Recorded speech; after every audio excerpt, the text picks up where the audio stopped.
వీరం వీరభయాతితత్వభరితం వీరాసనస్థం గురుం వీరశ్రేష్టనుదం విరించి వినుదం వీరాదివీరం హరిం వీరేంద్రం ఘనయోగి మానసచరం వేదాంత విద్యాకృతిం వీరాచార్యమహం భజామి సతతం శ్రీవీరనారాయణం.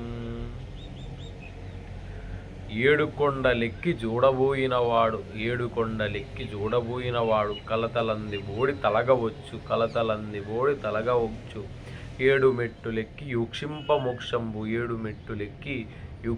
మోక్షంబు కాళికాంబ హంస కాళికాంబ.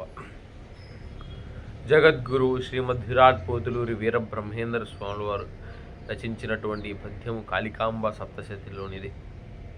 అయితే ఇక్కడ స్వామివారు తిరుపతి తిరుమల వెంకటేశ్వర స్వామిని మనం దర్శించుకోవడానికి వెళ్తూ ఉంటాం.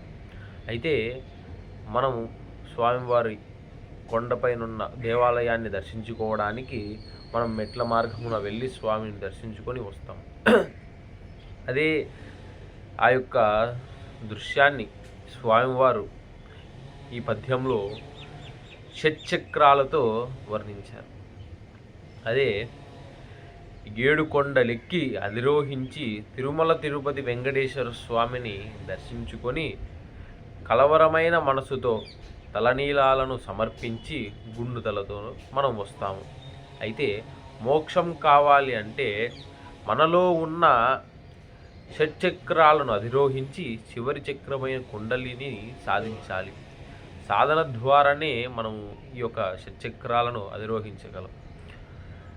ఆ యొక్క సంఘటనను తీసుకొచ్చి ఈ షట్చక్రాలతో స్వామివారు వర్ణించారు. ఈ యొక్క ఎంతో గొప్ప గొప్ప పద్య రచనలు స్వామివారు తన కాళికాంబ సప్తశతిలో రచించి ఉన్నారు. మరి ఈరోజు చెప్పినటువంటి ఈ అంశము ప్రతి ఒక్కరికి అర్థమైందని తెలియజేసుకుంటూ స్వస్తి. శతమానం భవతి శతాయు పురుష శతేంద్రియాయుష్యేవేంద్రియే ప్రతిష్టతి.